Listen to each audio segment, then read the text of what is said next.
La chiesa di Santa Maria Nova sorge nel centro di Serravalle, ma ha un diretto legame anche con il santuario di Sant'Augusta. Sulla balza del Marcantone, dove nel V secolo visse Sant'Augusta, venne costruito un santuario e nel 1600 questo fu collegato attraverso una strada, un percorso acciottolato, contrassegnato anche dalla presenza di 7 cappelle. 7 luoghi di culto che ricordano le 7 chiese di Roma e il primo è proprio la chiesa di Santa Maria Nova, che ricorda la basilica romana di Santa Maria Maggiore. L'attuale edificio venne eretto a partire dal 1775 e completato nel 1779 su progetto dell'architetto friulano Domenico Schiavi. A lui spettano ad esempio le chiese di Tolmezzo e, più vicino a noi in Cadore, quella di Pieve di Cadore, di San Vito e di Candide. Una chiesa dedicata alla Natività di Maria all'interno delle mura di Serravalle è documentata a partire dal 300, ma certamente ha origini molto più antiche. La chiesa precedente l'attuale era collocata più a ridosso del Meschio, vicina al monumentale campanile. La rovinosa esondazione del Meschio del 1521, che ha lasciato tracce indelebili nella città, ha portato anche a lavori di ristrutturazione della chiesa, tanto che alla fine del secolo questa è stata riconsacrata. Successivamente, alla metà del Settecento, si è resa necessaria una sua riedificazione.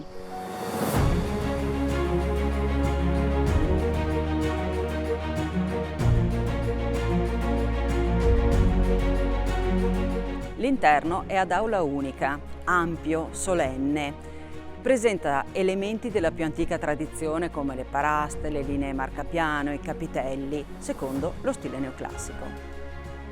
Furono qui accolte le più pregevoli opere d'arte appartenenti all'edificio precedente, quindi tra tutte ovviamente la pala dell'altare maggiore, opera di Tiziano Vecellio del 1547. Nel presbiterio hanno trovato posto anche le antiche portelle dell'organo, opera di Francesco da Milano del 1527. Sono 4 tele che sono state ricucite a formare 2 riquadri. Un'altra opera che proviene dal precedente edificio è la pala con l'incoronazione della Vergine e le sante Augusta e Elena. È opera del Pomarancio, quindi di fine Cinquecento, ed è un dono della famiglia Minucci. L'altare dei battuti risale al 600 ed è opera di Francesco Cavrioli, uno scultore nato a Serravalle, famoso per le opere che ha lasciato nella Basilica della Salute di Venezia. Vennero realizzati anche nuovi altari e nuove tele. Tra tutte ricordiamo la Madonna della Salute, opera del pittore bellunese Clemente Doglioni. Tra 800 e 900 furono realizzati parecchi interventi. Tra tutti ricordiamo il grandioso soffitto con la Natività di Maria, opera di Giovanni Battista Canal, che con il suo effetto di sfondato collabora alla percezione di vastità e di ampiezza che questa chiesa trasmette. Notiamo poi l'organo Callido del 1822. Al 1832 risale invece l'altare del Santissimo, un'opera progettata da Giuseppe Segusini e realizzata con il contributo anche di Marco Casagrande, valente scultore di Campea di Miane. Il battistero è opera dello scultore Paolo Possamai di Solighetto ed è datata al 1904. Nello stesso anno è stato realizzato anche l'altare che racchiude l'opera di Paolo Paietta, un valente autore serravallese che dimostra qui tutta la sua intensità nell'operare nell'arte sacra.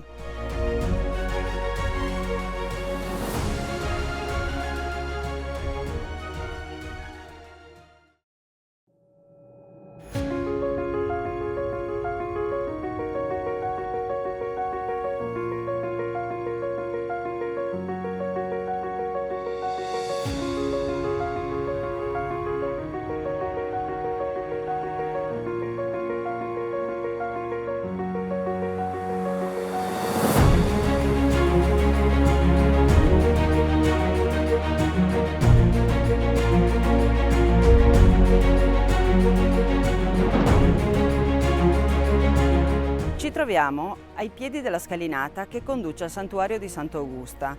Siamo nel cuore di Serravalle, uno dei 2 centri storici che costituiscono l'attuale città di Vittorio Veneto. Anticamente l'accesso a questo santuario non avveniva per mezzo di questa scalinata, che è stata realizzata negli anni 30 del Novecento grazie alla munificenza di Bortolo Gei. Le strade antiche erano quelle che partivano da Via Erberta, sempre qui a Serravalle, dalla località Vinera e da Piai di Fregona, ma quella più antica, usata fin dalle origini, partiva dalla piazza di Santa Giustina. Questa scalinata evoca un po' le grandi scalee barocche, il doppio andamento, la presenza della fontana, la struttura ad arco che la corona.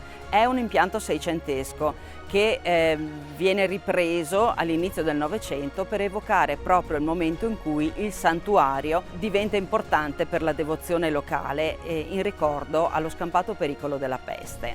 Ne fanno parte la fontana con mascherone e la grande statua di Sant'Augusta, la prima immagine della santa che accoglie pellegrini e visitatori che qui cominciano la salita.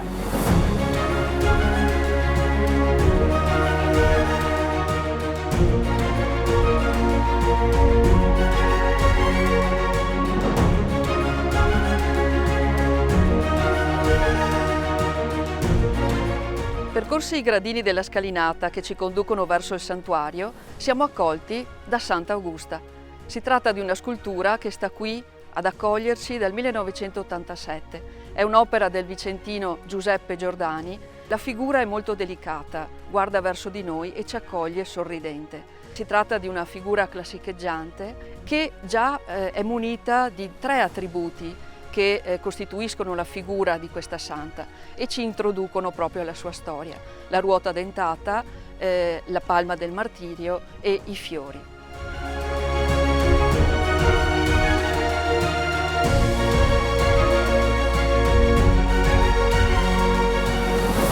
Con gli arconi e la statua della santa si conclude la porzione voluta dall'ingegner Cordusio.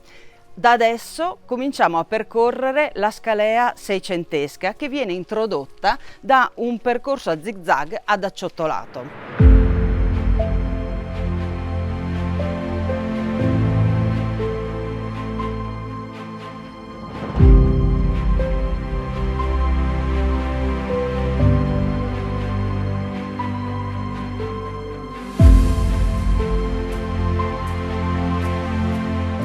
Abbiamo concluso lo stretto sentiero acciottolato e siamo arrivati nei pressi del Portico della Madonna, costruito nel 1684 da Gaspare Piazzoni della nobile famiglia serravallese, di cui resta lo stemma in chiave di volta. Da qui comincia il percorso vero e proprio del nostro Sacro Monte.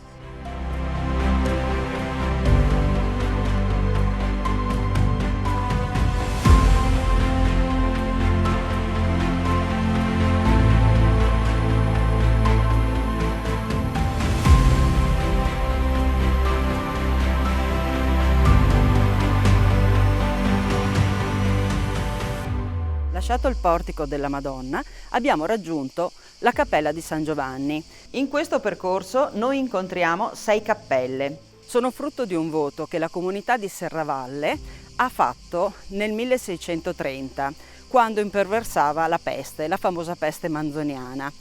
Venezia aveva fatto il suo voto solenne promettendo di erigere una grande chiesa, quella che noi conosciamo come la Madonna della Salute, e aveva invitato tutte le città sottoposte al suo dominio a fare le stesse scelte di devozione, a trovare delle modalità di devozione. La comunità di Serravalle decise di ricostruire il santuario di Sant'Augusta e di realizzare questo percorso devozionale per ascendervi. 7 chiese evocano le 7 chiese di Roma.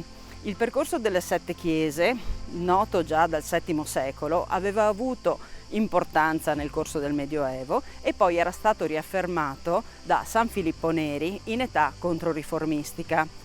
Visitare le 7 chiese, la confessione, l'Eucaristia promettevano l'indulgenza dai peccati. Con lo stesso senso, qui a Serravalle viene costruito questo percorso.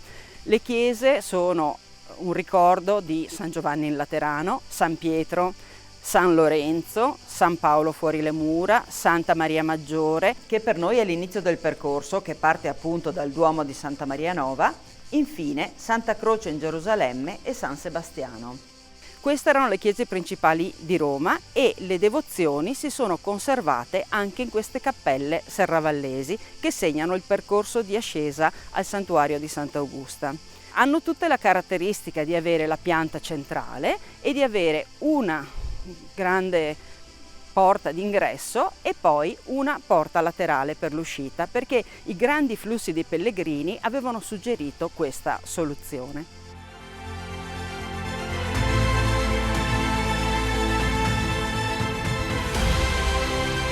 Quello che stiamo percorrendo è in realtà un sacro monte. I sacri monti sono delle strutture devozionali che nascono tra Lombardia e Piemonte dal 400 al 700. Contengono il senso dell'ascendere, del fare fatica, della preghiera, del pellegrinaggio individuale o collettivo. Anche questo allora è un sacro monte, perché noi stiamo salendo, facendo fatica, incontrando immagini di santi da pregare e pensando poi all'immagine più importante, quella di Sant'Augusta, e alla sua memoria.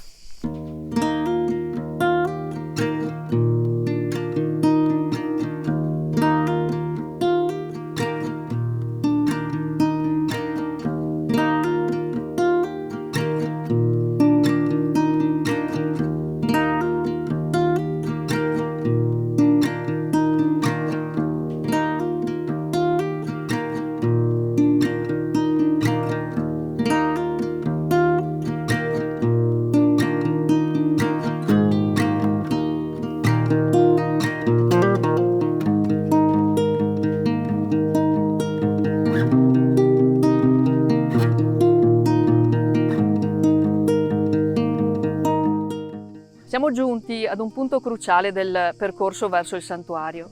Tradizionalmente in questo luogo è avvenuto il miracolo.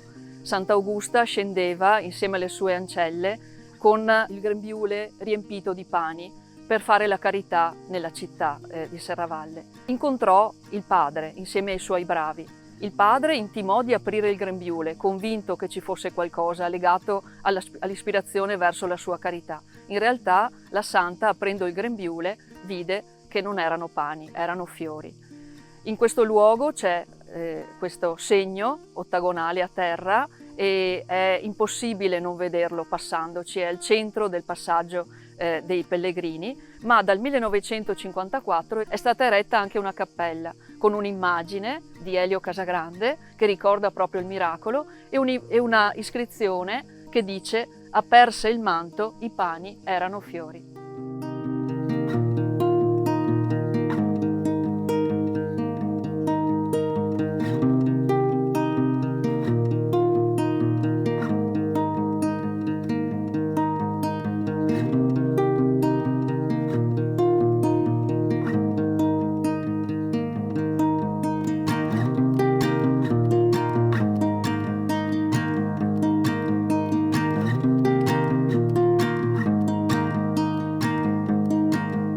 Stiamo attraversando una delle torri, delle antiche fortificazioni, delle porte di accesso al castello fortificato di Sant'Augusta. Non è facile stabilire la data di questi manufatti perché hanno avuto una lunga vita. Esistevano 3 porte di accesso, quella meridionale verso Serravalle e Vinera, un'altra che non esiste più verso Pradal, e poi nella zona soprastante il santuario esisteva una serie di fortificazioni per la strada che conduceva verso Piai e Fregona. La traccia più importante di quelle fortificazioni è la cosiddetta Turris Nigra, la Torre Nera, ma che è una fortificazione di età veneziana e che era alta però fino a 40 metri e quindi da lì si dominava davvero tutto il territorio circostante.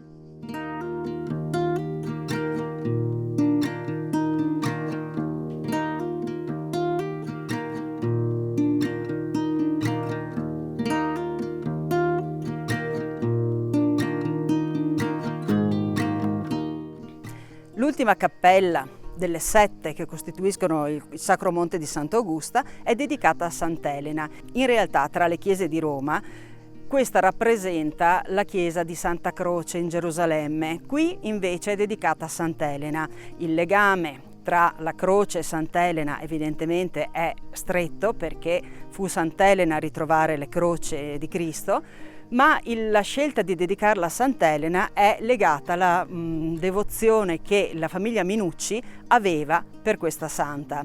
Questa cappella dei Minucci è stata poi curata a lungo dalla famiglia di Giacomo Camillo De Carlo, che viveva nel palazzo dei Minucci di Serravalle, e le tracce archeologiche qui intorno attestano che questa chiesa sorge sui resti di un'antica torre di fortificazione, forse proprio di un'antica torre del castello di Madrucco. Dalla cappella di Sant'Elena il santuario si raggiunge in pochi passi, in pochi gradini, non proprio pochi. Si tratta di una lunga scalinata costruita nel 600 che permette di raggiungere velocemente il santuario. Abbiamo quasi concluso il nostro percorso, manca quest'ultimo strappo e molti di coloro che durante l'anno, in tutte le ore del giorno, salgono verso Sant'Augusta lo fanno anche per mantenersi in forma, sfruttano questo percorso per la propria salute fisica, ed è uno sforzo ed è una sfida percorrere quest'ultima scalinata saltellando in velocità tra un gradino e l'altro.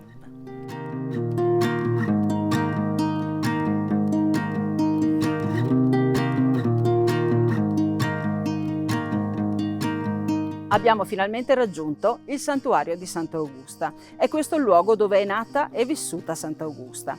Siamo nell'anno 410. Il padre di Augusta si chiama Matrucco, della madre non ci è giunto il nome. Sappiamo che questa bambina nasce, ma la madre muore pochi giorni dopo a causa del parto. Augusta viene allora affidata a una nutrice che si chiama Cita, e questa nutrice è di religione cristiana e educherà a questa fede questa bambina. Augusta abbraccia con saldezza questa fede, compie opere di carità, frequenta le case dei cristiani di Serravalle, e per questo il padre, pagano, la fa seguire. Scopre la sua fede, le chiede di abiurare, la giovane Augusta rifiuta e per questo subirà le fasi atroci del martirio. Le verranno tolti i denti, verrà legata alla ruota che miracolosamente si spezzerà, avrà la prova del fuoco, ma il fuoco si spegnerà, e poi il padre, come ultimo gesto estremo, la porterà alla decapitazione. Questa è la storia di Sant'Augusta che va, come detto, dal 410 al 425. Augusta muore nel 425 ed è una giovane ragazza di 15 anni.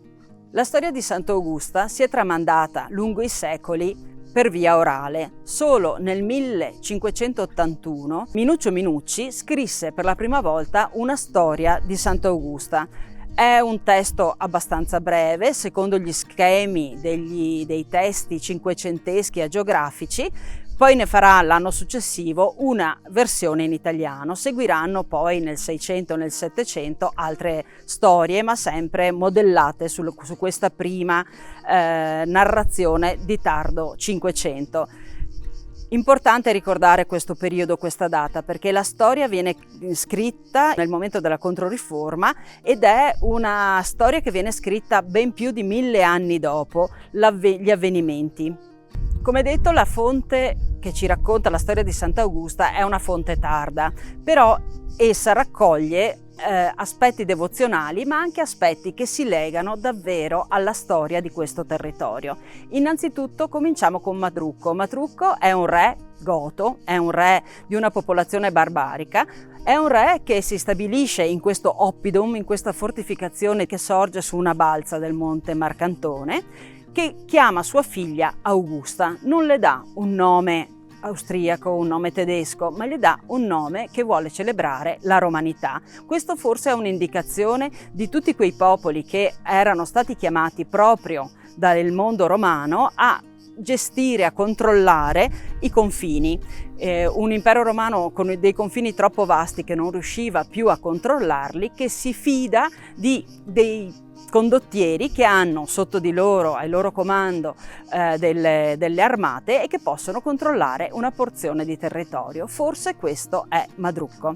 Altre cose importanti riguardano la società del tempo. La madre di Augusta muore di parto, una cosa molto comune. Viene nutrita da una donna che si chiama Cita.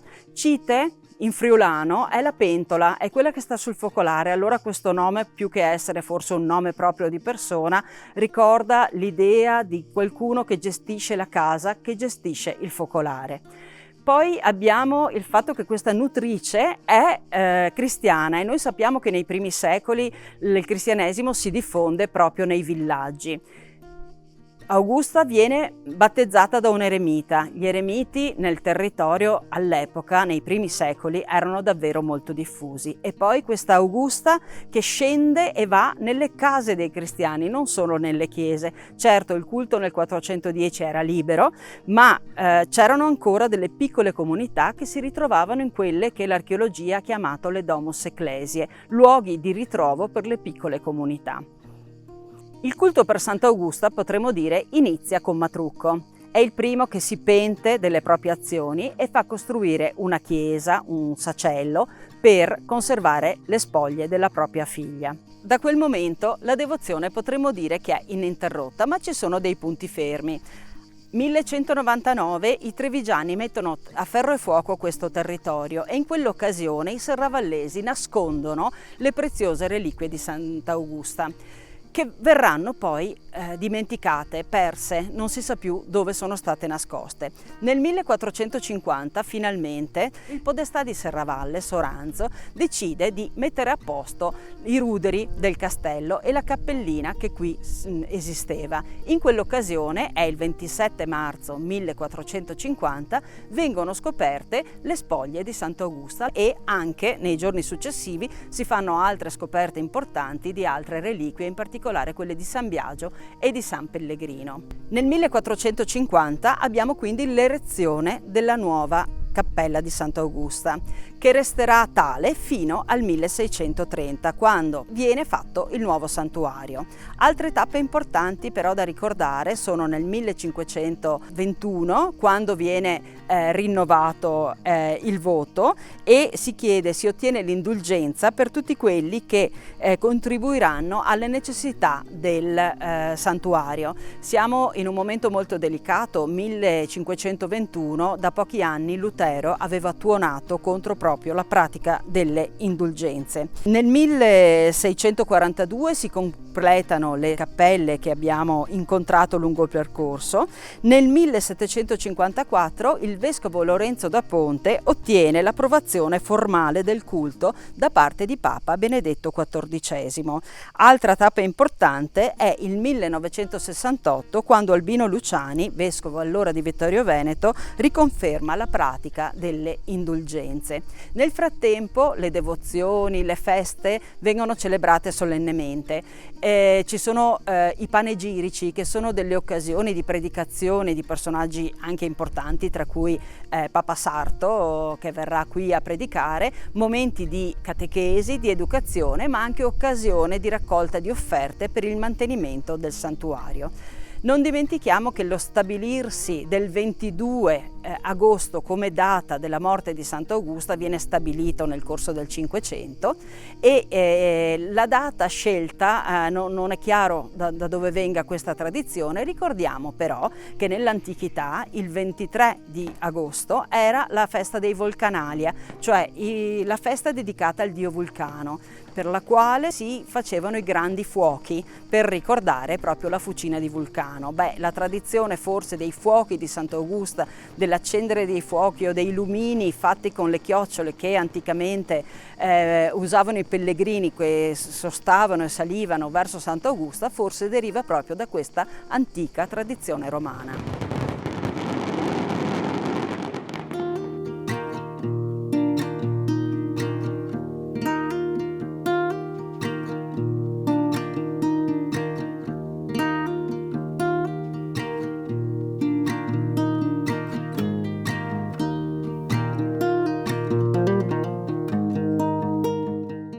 Siamo entrati nel santuario, lo osserviamo nel suo aspetto seicentesco e la parte decorativa risale però a interventi successivi databili anche alla fine dell'Ottocento. Il punto più antico, il punto più prezioso è la cappella laterale di destra, che in realtà è il presbiterio dell'antico santuario dedicato alla Santa, quello eretto nel 1450. Quindi ricordiamo che il santuario seicentesco inglobò la parte quattrocentesca, ruotando però il presbiterio di 90 gradi. Eccoci nella cappella di Sant'Augusta, una cappella che è completamente affrescata. Gli affreschi risalgono al 1450, subito dopo, e sono stati attribuiti ad Andrea da Treviso, noto anche come Andrea da Cividal, quindi Andrea da Belluno. È un pittore di tardo 400 che ha una grande capacità nella resa dell'affresco e che troviamo a Serravalle impegnato anche nella cappella dei Santi Lorenzo e Marco dei Battuti. Perché questa cappella si lega proprio alla presenza dei battuti, questa confraternita testimoniata a Serravalle fin dalla fine del 200, che sarà incaricata della gestione e della cura di questo santuario dalla sua costituzione, quindi 1450, fino all'arrivo di Napoleone, dove il patrimonio tolto alle confraternite passerà alle opere pie. Successivamente, con il concordato del 1929, il santuario ritornerà alla parrocchia. Nel 1937 verrà istituita la figura del rettore del santuario. Sulla parete di destra di questa piccola cappella, seppur frammentario per l'inserimento di alcuni elementi come una finestra e un tabernacolo per gli ex voto, abbiamo l'immagine di Sant'Augusta. Sant'Augusta si rivolge ai fratelli battuti, che sono spinti in avanti, portati verso Sant'Augusta da San Lorenzo. E dietro alla figura di San Lorenzo abbiamo i serravallesi, quindi qui si costituisce una gerarchia. È San Lorenzo, il patrono dei battuti, che presenta i battuti alla Santa, e dietro stanno gli altri cittadini di Serravalle. Interessante qui riconoscere l'iconografia di Sant'Augusta. Sant'Augusta è una giovane, e giustamente sappiamo essere morta a 15 anni, bionda, perché figlia di un re matrucco che viene dal di là delle Alpi. Veste degli abiti molto sontuosi, perché un mantello rosso e una veste verde, e il mantello è foderato di pelliccia, ed ha la corona in testa. Questi sono i suoi attributi regali. Lei è figlia di un re e pertanto principessa. Sulla parete di fondo la lunetta è campita dalla presenza del Cristo crocifisso con le immagini degli strumenti della Passione. Questa si chiama l'Arma Christi ed è un antichissimo modo di raccontare la passione di Cristo attraverso proprio gli strumenti didascalicamente narrati. Ci sono i dadi, ci sono le vesti, i flagelli, colui che proferisce ingiurie, la scala, il velo della Veronica. Questo antico modo di raccontare la passione di Cristo verrà nel Settecento abbandonata a favore del sistema delle 14 stazioni della Via Crucis. L'altare dedicato a Sant'Augusta in questa cappella laterale è una struttura abbastanza complessa. Innanzitutto vediamo in primo piano questo altare che raccoglie le ossa della Santa e di altri santi con la sua mensa a forma di sarcofago, la tipica forma riservata ai martiri, di cui notiamo qui le palme del martirio. Si tratta di un'opera in marmo di Carrara e in marmo rosso di Francia, realizzata nel 1889 dal marmista e artista Arcangelo Zanette, a cui dobbiamo diverse opere importanti nel nostro territorio. Il secondo elemento invece è un dossale in pietra dorato con pesanti dorature che è datato 1476 e firmato da un artista che chiamiamo Giovanni Antonio da Marcador. Nel 1476, siamo quasi alle soglie del Cinquecento, questo artista riprende stilemi, modi che sono ancora del periodo gotico e organizza una perfetta narrazione della storia della fede del cristianesimo, mostrando la crocifissione, l'annunciazione, mostrando i santi cari alla devozione locale. L'elemento più prezioso è sicuramente l'arca di Sant'Augusta. che sorge dietro, a ridosso proprio dell'altare del 1889. Si tratta di un'arca sostenuta da colonne. Siamo in periodo veneziano, i veneziani avevano normato le tipologie anche delle tombe e le tombe sostenute da colonne erano riservate solo ai santi e ai beati. Qui abbiamo al centro l'immagine della Madonna col Bambino in trono, l'immagine di Sant'Augusta e quella della sua nutrice Cita.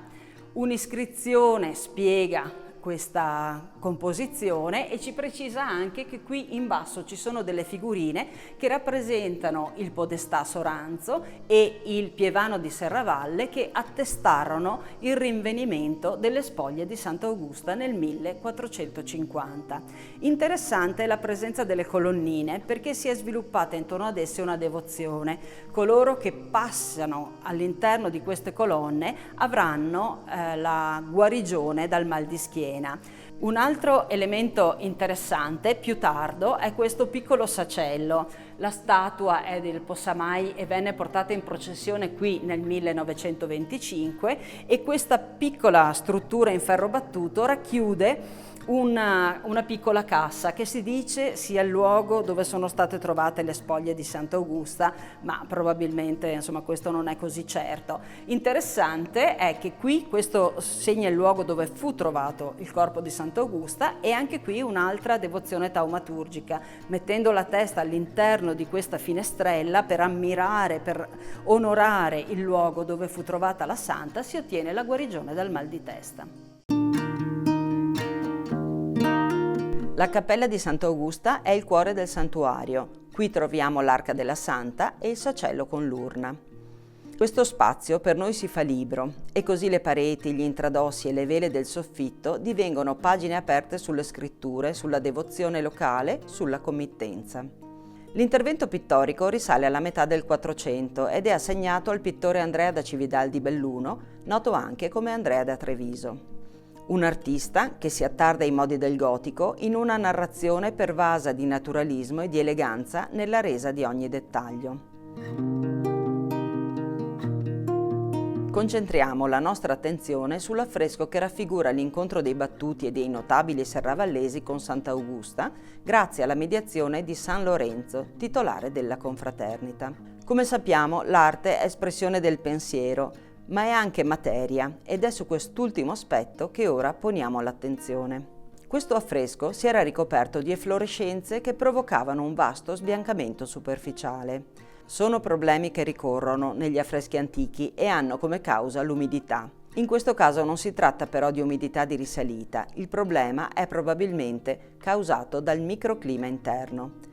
Piccolissime gocce d'acqua si posano sulla superficie come una rugiada, innescando poi reazioni chimiche e fisiche che compromettono la materia del dipinto e perciò la lettura dell'immagine. L'opera è stata salvata nel 2023 grazie ad un intervento di restauro manutentivo. Dopo le indagini chimico-stratigrafiche per il riconoscimento dei sali presenti, le efflorescenze sono state accuratamente rimosse. La pellicola pittorica è stata consolidata e ogni lacuna risarcita a stucco con sabbie, polveri di marmo e diversi tipi di calce. Da ultimo c'è stata l'integrazione pittorica ad acquerello, perciò rimovibile, al fine di dare all'immagine una lettura più completa possibile. Oggi apprezziamo finalmente questa vivida scena. Ecco Sant'Augusta. Le lettere che compongono il suo nome sono delineate in bianco ai lati dell'aureola, come nei dipinti medievali. È una principessa, ha la corona sul capo, la veste è di un verde brillante, il mantello rosso con i risvolti in pelliccia. I membri della confraternita dei Battuti di Serravalle indossano il saio bianco e hanno il flagello legato alla cintola. Sono quasi tutti incappucciati, il loro stendardo processionale, svolazzante, raffigura la Madonna, fulcro della loro devozione. I notabili di Serravalle, raccolti in preghiere e trattenuti da San Lorenzo, attendono di presentarsi ad Augusta. L'opera si raccorda con le altre qui presenti. Sulla volta vi sono gli evangelisti e l'agnello mistico, sulla parete di fronte la Madonna col Bambino in trono, mentre sulla parete di fondo ecco l'Arma Christi, Cristo crocifisso e ad uno i simboli della Passione. Restaurare è un processo minuzioso che ha bisogno di competenze tecniche, di manualità, di pazienza e soprattutto della sensibilità del restauratore. Ma solo così le opere, pur senza perdere i segni del tempo, tornano a vivere e potranno avere un futuro.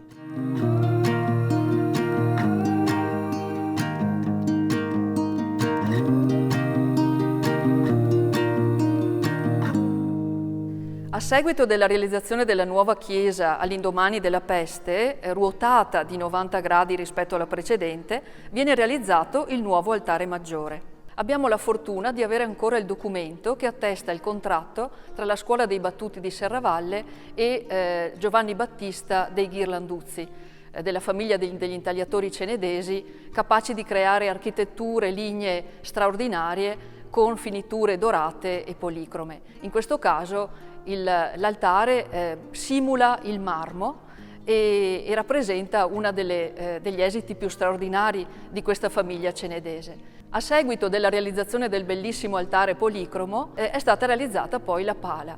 La pala si deve a un artista di origine veneziana, Francesco Matteazzi, che all'indomani della peste manzoniana, dopo il 1630, si sposta a Serravalle. Francesco Matteazzi è un artista che lavora proprio a fianco dei Ghirlanduzzi, come era stato o era forse ancora Silvestro Arnosti, e realizza per questo altare naturalmente un'iconografia che ricordi, celebri innanzitutto la Santa, naturalmente accompagnata da una Madonna in gloria con Gesù Bambino e a un altro santo importante, San Biagio, santo taumaturgico, del quale venne rinvenuta insieme ai resti di Sant'Augusta una reliquia, la reliquia del cranio. Sotto la Madonna in gloria col suo bambino, i due santi sono ai lati della pala, nella porzione inferiore, e Sant'Augusta già ci rappresenta alcune delle sue caratteristiche. Insieme alla palma del martirio abbiamo la spada, la ruota dentata, la tenaglia e il fuoco nella mano destra. Fa da sfondo ai due santi una fortificazione che probabilmente nella mente e nei desideri dei committenti, i battuti, voleva ricordare la fortificazione di cui era costituito questo contesto, appunto il castello di Re Madrucco. La pala del Matteazzi comprende anche un'iscrizione che ricorda il nome dei Gastaldi della Scuola dei Battuti che vollero questa pala con l'anno di realizzazione, il 1653.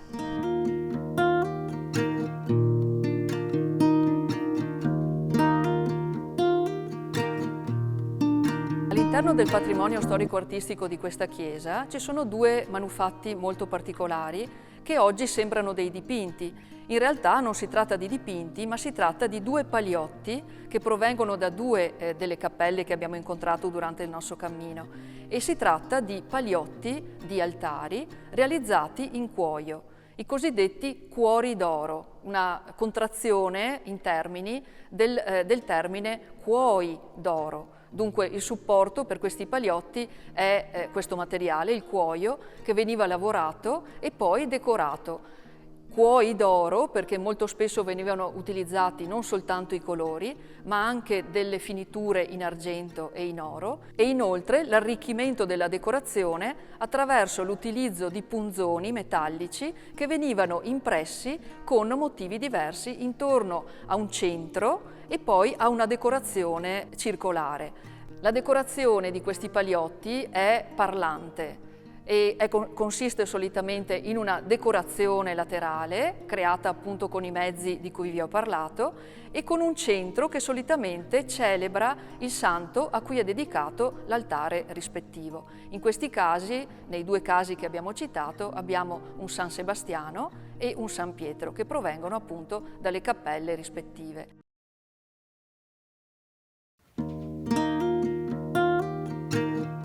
Il santuario di Sant'Augusta si trova su un terrapieno a 335 metri d'altezza, in posizione privilegiata per ammirare Serravalle. Uno sguardo dall'alto rivela che tanti sono gli elementi che oggi caratterizzano questo spazio: la cappella di Sant'Elena, la scalinata, le tracce archeologiche, l'antica casa del pellegrino, il sagrato acciottolato, l'area prativa e ovviamente l'edificio sacro. Notiamo il campanile, eretto probabilmente al posto di un'antica torre. è appoggiato sul lato meridionale della Cappella della Santa, che sappiamo essere in realtà il presbiterio della chiesa di metà Quattrocento. Non è facile immaginare una stratigrafia che ci aiuti a ricostruire con sicurezza l'aspetto che quest'area aveva in quell'epoca e seguire le successive trasformazioni. La più importante è costituita dall'ampliamento del XVII secolo, che ha davvero modificato sia le volumetrie che il linguaggio architettonico.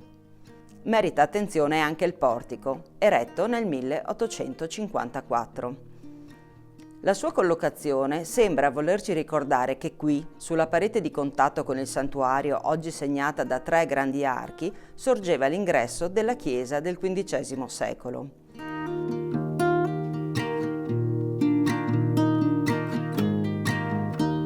Le forme ogivali, espressione del gusto neogotico che ebbe grande fortuna tra 800 e 900, evocano anche l'epoca in cui quel primo edificio era stato eretto. Un basso muretto, completato da pietre calcaree, lo delimita e sostiene le 10 colonnine in arenaria su cui si impostano gli archi con catene in ferro battuto. Vi troviamo paramenti murari intonacati, il soffitto in legno e la pavimentazione in grandi lastre di pietra della Secca estratta dal fianco destro del lago di Santa Croce. Tanti materiali, ciascuno con un proprio degrado e la necessità di specifiche azioni di restauro affinché l'intera architettura possa essere conservata, utilizzata, valorizzata. Gli intonaci esterni sono stati consolidati e pazientemente liberati dai microorganismi che li avevano attaccati e oggi le 3 facciate splendono. Un'adeguata pulizia è stata riservata agli elementi in arenaria, ripristinando anche la bocciardatura rovinata da scritte e incisioni. Una colonnina rischiava addirittura di perdere la propria funzionalità, ma oggi è solida e in grado di reggere i propri archi. I paramenti interni sono stati liberati dai tanti strati di pittura sovrapposti in più di 150 anni, recuperando le tinteggiature a calce e le semplici decorazioni originarie. Il ferro delle catene e il legno del soffitto hanno ricevuto appositi trattamenti. Qui c'è anche una vera da pozzo in pietra d'Istria, datata 1557. È un pregevole manufatto cilindrico con coronamento ottagonale, dotato di archetto in ferro per sostenere la carrucola. In quest'area non ci sono corsi d'acqua, ma l'acqua è indispensabile per il santuario e chi lo custodisce, come pure per i tanti pellegrini che qui sono giunti nel corso dei secoli. L'opera venne collocata davanti all'antico ingresso della chiesa. Non sappiamo quale fosse il suo originario contesto. Oggi è protetta dal portico che per i pellegrini e i camminatori non è solo il diaframma con il santuario quando la porta laterale viene aperta, ma è lo spazio armonioso dove concedersi una sosta di bellezza e serenità.